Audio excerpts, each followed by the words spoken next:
வணக்கம் நண்பர்களே, ஒரு புதிய தடத்துக்கு உங்களை வரவேற்கிறேன். இது ஒரு பரிச்சாத்த முயற்சி தான் எனக்கும் உங்களுக்கும்.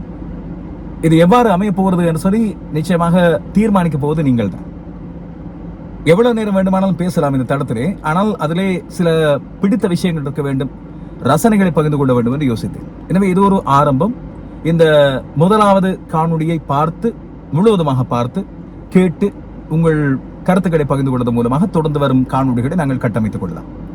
ஒரு முக்கியமான விஷயம், எவ்வளவு நேரம் வேண்டுமானாலும் பேசலாம். உங்களுக்கு பிடித்த அந்த தருணத்திலே நீங்கள் நிறுத்திக் கொள்ளலாம், அது முக்கியமானது. அதுபோல உங்களுக்கு பிடித்த விஷயங்களை மட்டும் நீங்கள் பார்த்து பார்த்து கேட்கலாம். தேவையில்லாத காணொளிகளை தவிர்த்து விட்டு போகலாம். அதற்கான முழுமையான சுதந்திரம் உங்களுக்கு இருக்கிறது. அதை எப்போதும் உணர்ந்துதான் நான் என்னுடைய காணொளிகளை இந்த தடத்திலே தருவேன். செய்தி, விளையாட்டு ஆகிய வித்தியாசம். அது நடக்கின்ற விஷயங்களை தர வேண்டும், பிடித்த விஷயங்களை அல்ல, எனக்கோ உங்களுக்கோ பிடித்த விஷயங்களை அல்ல, மாறாக நடக்கின்ற உண்மைகளை பகிர்ந்து கொள்ள வேண்டும் என்று யோசிப்பேன். ஆனால் இது அப்படி அல்ல. உங்களுக்கு பிடித்த விஷயங்களை பகிர்ந்து கொள்ள, எனக்கும் அது பிடித்த ரசனையாக இருந்தால் அதை பகிர்ந்து கொள்ளத்தான் இந்த காணொளி. இந்த முதலாவது காணொளியில் பிறந்தநாள் பற்றி சில சுவாரஸ்யமான விடயங்களை பகிர்ந்து கொள்ள போறேன். அது என்னுடைய பிறந்தநாள் பற்றி அல்ல, பொதுவாக. அதுபோல எங்கள் எல்லோருக்கும் பிடித்த ஒரு முக்கியமானவர் SP பாலசுப்ரமணியம். அவரது பிறந்தநாள் என்னுடைய பிறந்தநாளுக்கு முதல் நாள். எனவே எனக்கு எப்போதும் மறக்க முடியாத நபர்களில் ஒருவராக அவர் இருப்பார். அந்த பிறந்தநாளுக்காக மட்டுமல்ல, அவரோடு நான் பழகிய ஒரு சில சந்தர்ப்பங்களின் சுவாரஸ்யமான நினைவுகளை பகிர்ந்து கொள்ள வேண்டும் என்று நீண்ட காலமாக யோசித்தேன். அது இந்த காணொளியில் சொல்ல போகிறேன். முழுவதுமாக பார்த்து உங்கள் கருத்துக்களை பதிவிடுங்கள், உங்கள் நினைவுகளையும் பகிர்ந்து கொள்ளலாம். இப்போது இந்த காணொளிக்குள் செல்வோம். வணக்கம் நண்பர்களே, நல்லா இருக்கீங்களா? சுகமா இருக்கிறீங்களா? நாங்கள் சந்தோஷமா இருப்பது முக்கியம். எங்களது சந்தோஷமான தருணங்கள் தான் வாழ்க்கையில் நாங்கள் அந்த வாழ்கின்ற வாழ்க்கையை அர்த்தப்படுத்தும். பொதுவாக என்னை ஒவ்வொரு நாளும் செய்தி காணொளியில் பார்த்திருப்பீர்கள், பார்த்து கொண்டிருக்கிறீர்கள். விளையாட்டு காணொளிகளை பார்ப்போரும் ஒவ்வொரு நாளும் பார்த்து கொண்டிருக்கிறீர்கள். ஆனால் வானொலி மூலமாக என்னை அறிமுகமானவர்கள், வானொலி மூலமாகத்தான் நான் நிறைய பேருக்கு தெரிந்திருந்தேன். எனவே அந்த வானொலியில் நான் வழங்குகிற நிகழ்ச்சிகள் மூலமாக பழக்கப்பட்டவர்களுக்கு அது ஒரு பெரிய ஒரு மிஸ்ஸிங் போல. காலையிலே ஒவ்வொரு நாளும் என்னுடைய குரலோடு விடியும் என்று சொல்வது அவ்வளவு மிகப்பட்ட விடயம் என்று நான் நினைக்கவில்லை. நிறைய பேர் இன்று வரை அதை மிஸ் பண்ணுவதாக சொல்வீர்கள். எனக்கு அதை கேட்கும் போது ஒரு பக்கம் சந்தோஷமாகவும் இருக்கும், இன்னொரு பக்கம் சங்கடமாகவும் இருக்கும்.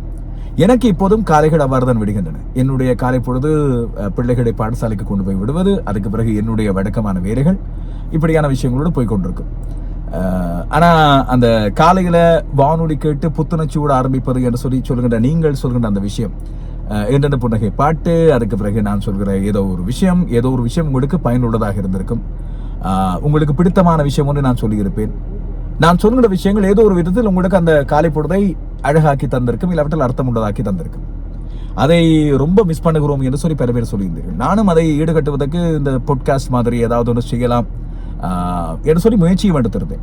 நான் குறிப்பாக ஒரு சில நாட்கள் கடந்த ஒரு சில வருடங்களுக்கு முதல், அதாவது வானொலியிலிருந்து நான் 2022ஆம் ஆண்டுக்கு பிறகு வெளியேறிய பிறகு இந்த பாட்காஸ்ட் போன்ற ஒரு விஷயத்தை யூடியூப் மூலமாக, யூடியூபில் பாட்காஸ்ட் ஆரம்பிக்க முதலே செய்து பார்ப்போம் என்று சொல்லி காலையிலே 2-3 தடவைகள் நேரிலையெல்லாம் வந்திருந்தேன். நல்ல வரவேற்பு இருந்தது. எனக்கு அதை தொடர்ந்து கொண்டு செல்ல முடியாமல் போனது என்னுடைய வழக்கமான பணிகள், இந்த சட்டக்கல்லூரி விரிவுரைகள், காலையிலே வருகின்ற பிஸியான வேலைகள், இப்படியான விஷயங்களால். அந்த இணைப்புகள் தேவையானவர்களுக்கு நான் இதில் கீழே பதிந்து விடுகிறேன். அதுக்கு பிறகு நண்பர்கள் நிறைய பேர் பாட்காஸ்ட் மூலமாக கேட்டிருந்தீர்கள். பாட்காஸ்ட் என்று சொன்னால் அது மிக துல்லியமாக, சரியான தொழில்நுட்பத்தோடு, நல்ல ஒலிப்பதிவு திறனோடு தர வேண்டும். கொஞ்சம் நேரம் மெனக்கிட வேண்டும். அதுக்கு உண்மையில் எனக்கான நேரம் இல்லை. நான் இப்போது இருக்கிற நேரத்தை அப்படியே அட்ஜஸ்ட் பண்ணி அங்கே இங்கே கொஞ்சம் வெட்டி கொத்தி அந்த நேரத்தை எல்லாம் பயன்படுத்திக் கொள்வது ரொம்ப சிரமமாக இருக்கிற ஒரு விஷயம். தொழிலில் இருக்கும்போது, வானொலி துறையில் இருக்கும்போது இந்த டைம் மேனேஜ்மெண்ட்டை, நேர முகாமைத்துவத்தை சரியான முறையில் எனக்கு செய்யக்கூடியதாக இருந்தது. வெளியே வந்த பிறகு அதுக்கு இன்னும் நான் இந்த 4 வருடங்களில் இன்னும் பழக்கப்படவில்லை போல தெரிகிறது. டைம் பங்க்சுவாலிட்டி என்பது ரொம்ப முக்கியமான ஒன்று. அதை நான் சரியான முறையில் கடைபிடிக்க வேண்டும் என்று மிக உறுதியாக இருப்பேன். அதில் அங்கே இங்கே கொஞ்சம் நடுவே போனால் அதை எப்படி சமாளிக்கிறது என்று இன்னும் நான் கற்றுக்கொள்ளவில்லை. அப்போ அதுக்கேற்ற சரியான ஒரு நேர வகுப்பை எடுத்துக்கொள்ள வேண்டும் என்று யோசித்தேன். அதுக்கு பிறகுதான் இந்த வருட ஆரம்பத்திலே இந்த பாட்காஸ்ட் மூலமான ஒரு முயற்சி ஒன்றை, ஒரு தனி சேனல் ஒன்று ஆரம்பிப்போம். பல்சுவை விஷயங்களை பேசுறதுக்கு, ரசனைகளை பகிர்ந்து கொள்வதற்கு, நீங்கள் எதிர்பார்த்திருக்கின்ற அந்த வானொலியில் நான் சொன்ன அதே போன்ற விஷயங்களை கொஞ்சம் நேரம் எடுத்து சுவாரஸ்யமாக பேசுவதற்கு, உங்களுக்கும் அது பயனுடையதாக இருக்க வேண்டும், அதுபோல பொழுதுபோக்கானதாகவும் இருக்க வேண்டும் என்று சொல்லி யோசித்தேன். ஆனால் ஆரம்பித்தது 2025 ஜனவரியிலே. அப்போது ரஹ்மானின் பிறந்த நாள். ரஹ்மான் மீண்டும் ஒரு பேட்டியின் மூலமாக ட்ரெண்டிங் ஆகி கொண்டிருந்தார் என்று சொல்லி எல்லாம் பேசுவதற்கெல்லாம் தயார்படுத்திய பிறகு எனக்கு ஏதோ விஷயங்களை அது தட்டி கழிந்து விட்டு போனது. அதுக்கு பிறகு பயங்கர பிஸி கொஞ்ச காலம். ரஹ்மானின் பர்த்டேயில் ஆரம்பித்தது. இப்போது என்னுடைய பர்த்டே, என்னுடைய பிறந்தநாள் முடிந்த பிறகு உங்களை சந்திப்பதற்கான இந்த வாய்ப்பை ஏற்படுத்தி இருக்கிறது. ஜூன் மாதம் எப்போதும் எனக்கு ஒரு மிகப்பெரிய ஸ்பெஷலான பிறந்தநாள் மாதம் போல. எனக்கு ரொம்ப பிடித்தவர்களுக்கான பிறந்தநாள் அப்படியே வரிசை கட்டி வரும். அதில் முக்கியமாக என்னுடைய பிறந்தநாள், அதுக்கு பிறகு மகளுடைய பிறந்தநாள் வருகிறது ஜூன் 23.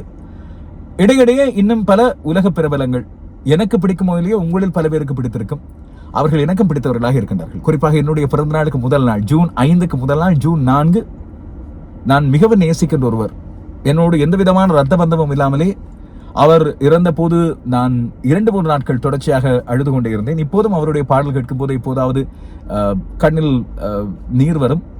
எஸ்பி பாலசுப்ரமணியம் பாடும் நிலா. அதுபோல இசை உலகை வாழ வைத்துக் கொண்டே இருக்கின்ற இசைஞானி இளையராஜா ஜூன் 2. அதுபோல ஜூன் 2ஆம் தேதி மணிரத்னம் இயக்குனர், பல பேருக்கு பிடித்த ஒருவர். ஜூன் 1 மாதவன்.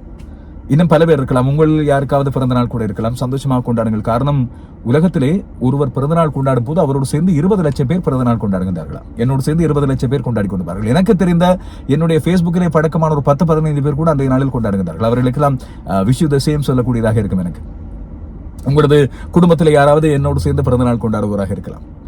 அதுபோல என்னுடைய மகளின் பிறந்த நாளுக்கு முதல் நாள் நடிகர், இப்போது அரசியல் கட்சியின் தலைவர், தவேக கட்சியின் தலைவர் இளைய தளபதி விஜயின் பிறந்தநாள். 24ஆம் தேதி எனக்கு ரொம்ப பிடித்த உலகத்தின் மிகச்சிறந்த கால்பந்து வீரர் லியோனல் மெஸ்ஸியின் பிறந்தநாள் என்று சொல்லி அப்படியே வரிசை கட்டி இது பிறந்தநாள் மாதம். எனவே பிறந்தநாளை பற்றிய விஷயங்கள் சொல்லும்போது எனக்கு ஞாபகம் வந்தது ஷான் கிளெமெண்ட் என்று சொல்லி ஒருவர். அவர் பிரான்ஸ் நாட்டில் இருந்தவர். அவர் தான் உலகத்திலே அதிக பிறந்த நாட்களை கொண்டாடியவராம். ஒரு சின்ன ட்ரிவியா தகவலை உங்களுக்கு சொல்லலாம் தானே. அவர் 122 பிறந்த நாட்களை கொண்டாடி இருக்கிறார். நாங்களெல்லாம் ஒரு 60 பிறந்த நாட்களை கொண்டாடுவதற்கு முதலே நடை தளர்ந்து உடல் மெலிந்து முடிந்து விடுவோம் என்றுதான் தோன்றும். நான் உண்மையா யோசிப்பது, இந்த எனக்கெல்லாம் நீண்ட காலம் வாழ்வதற்கான ஆசையெல்லாம் கிடையாது. 40 வயசை இப்ப கடந்தாச்சு. 50 வயது வரை இருந்தால் கூட ஒரு அர்த்தமுள்ள வாழ்க்கை, எங்களுக்கு மனசுக்கு பிடித்த மாதிரி நல்ல விஷயங்களை செய்து, மற்றவர்கள் ஏண்டா இவன் இருக்கிறான் என்று சொல்லி திட்டாமல், அடடா இவ்வளவு வயசுல இல்லாம போயிட்டாரு என்று சொல்லி கவலைப்படுகிற மாதிரி ஒரு அர்த்தமுள்ள வாழ்க்கை வாழ்ந்து விட்டு போகணும். உண்மையாதான். அப்ப 50 வயசை நெருங்கி கொண்டிருக்கிறோம் இப்போது என்று வரும்போது, இதுவரைக்கும் வாழ்ந்த வாழ்க்கை சந்தோஷமா தான் இருந்திருக்கிறது. மற்றவர்களுக்கு ஏதோ ஒரு விதத்தில் பயனுடையதாக இருந்திருக்கிறது. இப்பவும் பயனுடைய விஷயம் மட்டும் தான் செய்து கொண்டிருக்கிறோம் என்ற நம்பிக்கையோடு இந்த விஷயத்தை சொல்கிறேன். அதுபோல எஸ்பிபி அவர்களை பற்றி சொல்ல வேண்டும், இந்த பிறந்த நாளை பற்றி சொல்ல வேண்டும் என்று யோசித்தேன். உங்களில் யாராவது இந்த நேற்று பிறந்த நாள் கொண்டாடி இருந்தால் என்னுடைய மனமார்ந்த வாழ்த்துக்களையும் சொல்லிவிடுங்கள். இன்னொரு விஷயத்தையும் சொல்லணும். இந்த பிறந்த நாள் கேக் கொண்டாடும் வழக்கம் இப்போ ஆரம்பித்தது என்று சொல்லி தேடி பார்த்த வேளையில், இது அதுக்கு முதல் ஹாப்பி பர்த்டே பாட்டு இருக்கு. இது 1893ஆம் ஆண்டு முதலில் உருவாக்கப்பட்டது என்று சொல்கிறார்கள். உலகத்திலே அதிக தடவை பாடப்பட்ட பாடல் இந்த பாடல் தான். நாங்கள் ஹாப்பி பர்த்டே டு யூ என்று சொல்லி பாடி ஒரு சில வரிகள் நிறுத்துவோம். சில பேர் அதை நீட்டி முழக்கி அதுக்கு பிறகு மேலும் நீண்ட வெர்ஷன் ஒன்று பாடுவார்கள். ஒவ்வொரு மொழிகளிலும் ஒவ்வொரு மாதிரியாக பாடுவார்கள். தமிழில் இன்னும் ஹாப்பி பர்த்டே தான் நாங்கள் பாடுகிறோம். ஆனால் முன்பு இலங்கை வானொலியில் இந்த பிறந்த நாள் வாழ்த்துக்கள் சொல்லும் போது பிறந்த நாள் என்று சொல்லி TM சௌந்தரராஜனின் குரலில் ஒரு பாடல் ஒன்று போகும். பழைய பாடல் ஒன்று உங்களுக்கு ஞாபகம் இருக்கு. பிறந்த நாள் இன்று பிறந்த நாள், நாம் பிள்ளைகள் போலே தொல்லைகள் எல்லாம் மறந்த நாள்.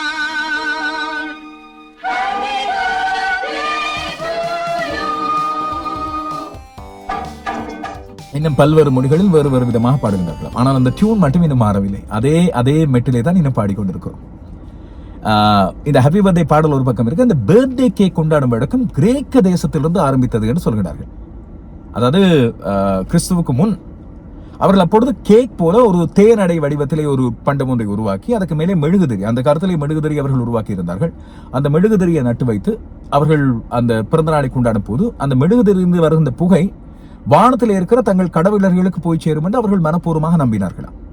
கிரேக்கர்களை பொறுத்தவரையில் அவர்களுக்கு 2 சந்திர தெய்வங்கள் இருக்கின்றார்கள். ஒருவர் செலீனா என்று சொல்லப்படுகிற பெண், இன்னொருவர் ஆர்டிமிஸ். இந்த ஆர்டிமிஸ் என்று சொல்லப்படுகிற அந்த கடவுளுக்கு தங்களுடைய பிரார்த்தனை வாழ்த்து போய் சேரும். பிறந்தநாள் கொண்டாடுபவருக்கு இன்னும் ஆசீர்வாதம் கிடைக்கும் என்றுதான் அந்த மெழுகுதிரி ஏற்றி கொண்டாடுகிற வழக்கம் இருந்தது. நாங்கள் இன்றும் பிறந்தநாளை கொண்டாடி கொண்டிருக்கிறோம் ஒவ்வொருவரும். என்னை பொறுத்தவரையில் நான் இந்த வானொலிக்கு வரும் வரை என்னுடைய பிறந்த நாளை பெரிய அளவில் கொண்டாடியது கிடையாது. கொண்டாட எனக்கு ஏதோ விருப்பம் இருந்ததும் கிடையாது. புதிய ஆடைகளை போட எப்பவும் விருப்பம் இருக்கும். ஆனா இந்த பிறந்த நாளுக்கு அந்த ஸ்பெஷலா போட்டு அதை மற்றவர்கள் வாழ்த்தும் போது, பரிசு தரும் போது, நாங்க கேக் கொடுக்கும் போதெல்லாம் பயங்கர கூச்சமாக இருக்கும். பாடசாலை காலத்தில் இருந்த போது எங்களுக்கு எல்லாம் ஞாபகம் இருக்கும். அந்த காலத்தில் கேக் எல்லாம் வெட்டி நாங்கள் கொண்டாடும் பழக்கம் வீடுகளில் இருந்திருக்கும். ஆனா எங்க வீட்டுல பெரிய அளவில் நாங்கள் கொண்டாடியது கிடையாது. அதுக்கு பல்வேறு காரணங்கள் இருக்கு. எனக்கு அந்த கொண்டாட பிடிக்காது. காரணம், என்னுடைய பிறந்த நாள் அந்த ஒரு முறை என்னுடைய நண்பன் ஒருவரின் தந்தையார் இருந்து விட்டார். நாங்களாம் சந்தோஷமாக இருந்த நேரத்தில் எனக்கு அடுத்த நாள் தான் தெரிந்தது அவன் அன்றைய நாளில் கவலைப்பட்டு கொண்டிருந்திருக்கிறார். அதுக்கு பிறகு யோசித்தேன், இனிமேலும் கொண்டாடக்கூடாது என்று. அது சின்ன வயதிலே விடுபட்டு விட்டது. அப்ப டாஃபி கொண்டு போய் கொடுக்கின்ற வழக்கம் இருக்கு, மற்றவர்களை சந்தோஷப்படுத்த. அது கூட எனக்கு பயங்கர கூச்சமா இருக்கும். ஸோ இவனுக்கு இன்றைக்கு பர்த்டே சார் என்று சொல்லி என்னை அறிமுகப்படுத்துவார்கள். பர்த்டே போயா ஷர்ட்டை கொண்டு கொடுக்க, அவர் ஹாப்பி பர்த்டே எல்லாரும் விஷ் பண்ணுங்கன்னு சொல்லி கிளாஸில் உள்ளவரெல்லாம் விஷ் பண்ணும்போது ஐயோ அது பெரிய கூச்சமா இருக்கும். வானொலிக்கு வந்த பிறகு நிறைய பேர் எனக்காக கொண்டாட ஆரம்பித்தார்கள். நண்பர்கள், நேயர்கள். அவர்கள் வாழ்த்து சொல்லும் போது உச்சி குடிந்து போகும். ஆஹா, இவ்வளவு நல்லவனா நான், இவ்வளவு நல்ல விஷயங்கள்லாம் செய்திருக்கிறேன் சொல்லி சந்தோஷமா இருக்கும். ஆனா பயங்கர கூச்சமா தான் இருக்கும். இன்று வரை அந்த கூச்சம் இருந்து கொண்டே இருக்கும்.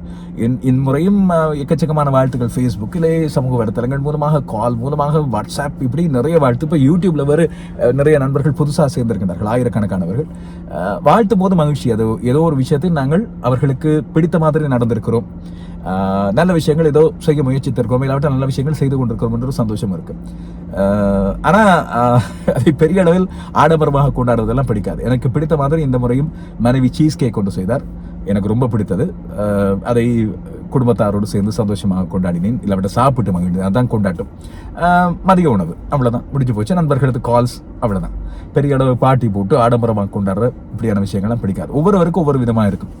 ஆனால் இந்த காணொலியை பொறுத்தவரை நாங்கள் பிறந்தநாள் கொண்டாட்டம், உங்களுக்கு எல்லாம் பிடித்த பிறந்தநாள் கொண்டாட்டங்கள் என்னோடு பகிர்ந்து கொள்ளுங்கள். எப்படி நீங்க கொண்டாட விரும்புறீங்க?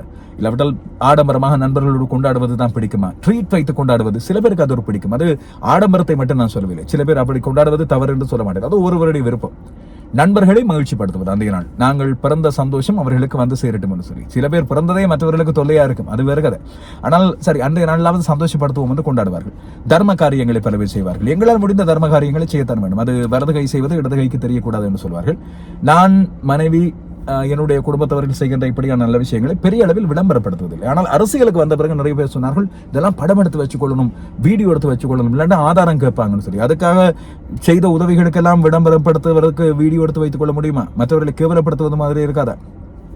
இருக்கட்டும். நீங்க கொண்டாடுகின்ற உங்களது பிறந்தநாள் கொண்டாட்டங்களின் விவரங்களை, இல்லாவிட்டால் நீங்க கொண்டாடுகின்ற விதங்களை பதிவிடுங்கள். நாங்கள் அதை பற்றி சுவாரஸ்யமா இன்னொரு நாளைக்கு பேசலாம். இந்த காணொலியில் நான் ரஹ்மானை பற்றி நீண்டதாக பேச விரும்பவில்லை. அது தனியாக பேச வேண்டிய ஒரு விஷயம். ஆனால் எனக்கு மிக பிடித்த எஸ்பிபியை பற்றி ஒரு சில விஷயங்களை சொல்லிவிட்டு போகணும் என்று யோசித்தேன். அதுவும் ஒரு தனி காணொலி தர வேண்டும். மிக நீண்டதாக பல அத்தியாயங்கள் பேச வேண்டிய ஒரு விஷயம். எனக்கும் பிடித்த ரசனை, உங்களுக்கும் பிடித்த ரசனை.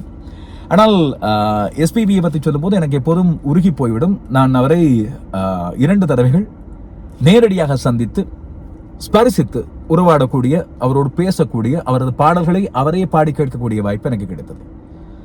அதன் வழியாக எனக்கு அவருடைய மகன் SP சரணம் நண்பராக வைத்தார். முதல் தடவை நான் வானொலியில் உள்ளே நுழைந்து 1 அல்லது 2 வருடங்கள் இருக்கும். அவர் இலங்கைக்கு வந்த வேளையில் அவருடைய நிகழ்ச்சியை எப்போதும் தொகுத்து வழங்குபவர் இலங்கையிலே அப்துல் ஹமீத் அவர்கள். ஆனால் அப்துல் ஹமீத் உலக தமிழ் அறிவிப்பாளர், உலக அறிவிப்பாளர் என்று சொல்லப்படுபவர். ஆனால் அந்த நிகழ்ச்சியை ஏற்பாடு செய்பவர் மறைந்த கலைஞர் மரிகா ராம்தாஸ்.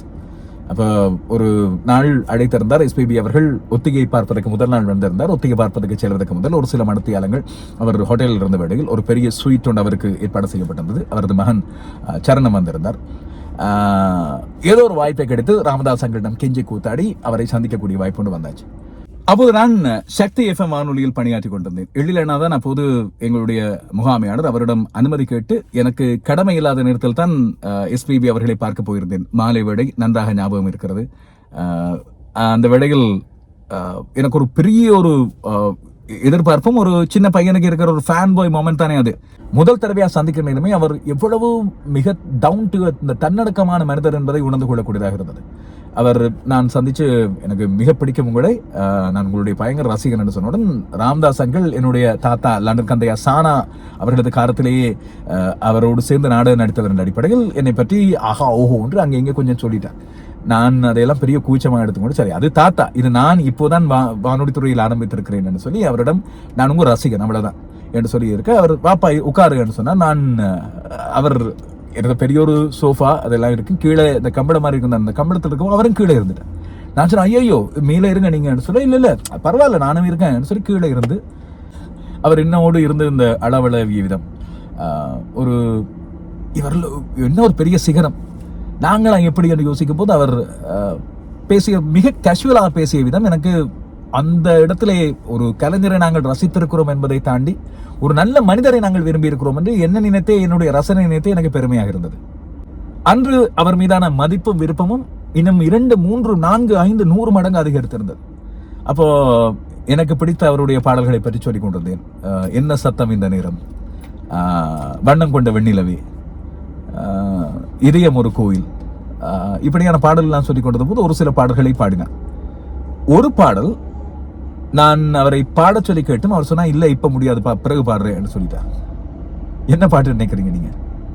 அடுத்த காணொளியில் அந்த பாடலை பற்றியும் அதுபோல அவர் என்னோடு இருந்து எனக்காக பாடி காட்டிய என்ன சத்தம் இந்த நேரம் தவிர இன்னும் 2, 3 பாடல்களை பற்றியும் உங்களுக்கு சொல்ல போறேன்.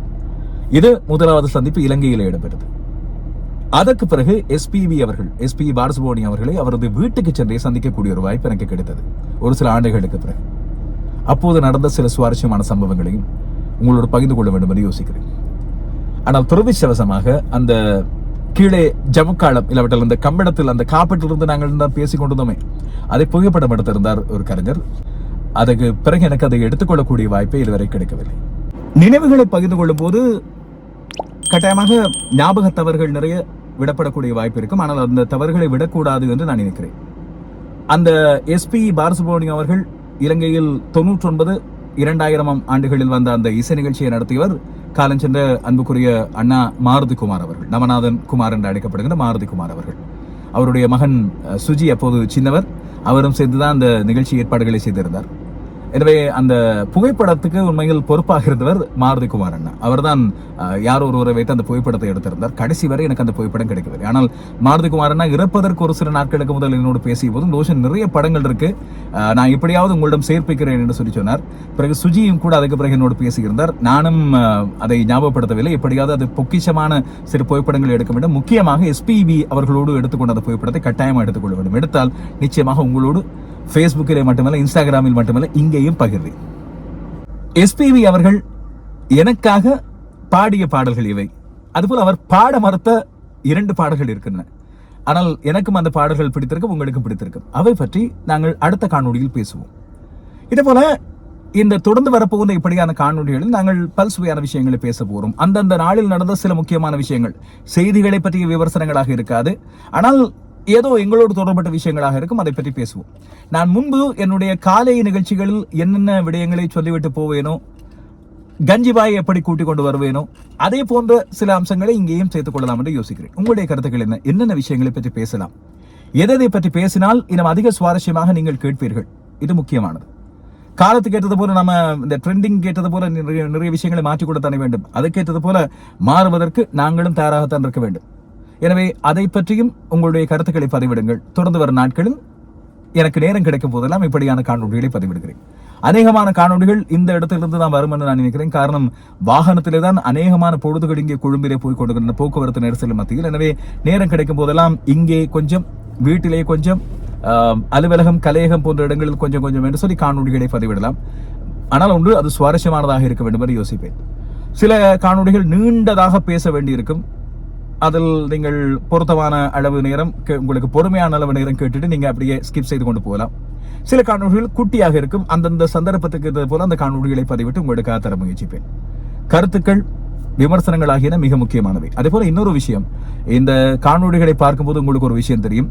நீங்க எந்த நேரம் என்னுடைய முகத்தை பார்த்து கொண்டிருக்க வேண்டிய தேவையே இல்லை. கேட்டுக்கொண்டே பயணிக்கலாம். போர் அடிக்கும் போது நிறுத்திக் கொள்ளலாம் தாராளமாக. முகம் நிச்சயமாக எந்த நேரமும் பார்த்தால் போர் அடிக்கும். ஆனால் கேட்பது அப்படி இருக்காதானே. எனவே கேட்பதற்கு பொருத்தமான, நீங்க மூளையிலும் மனத்திலும், மனமும் இங்கே தான் இருக்கு, அதுக்கு எடுத்துக்கொள்ளக்கூடிய பொருத்தமான விஷயங்களை தேடி தேடி பேச பார்க்கிறேன். புது விஷயங்களையும் தேடிக்கொண்டு வர பார்க்கிறேன். உங்களுடைய கருத்துக்கள், விமர்சனங்களுக்காக எதிர்பார்த்து அடுத்த காணொலியில் சந்திக்கும் வரை என்றும் உங்கள் அன்பின் ARV ரோஷன்.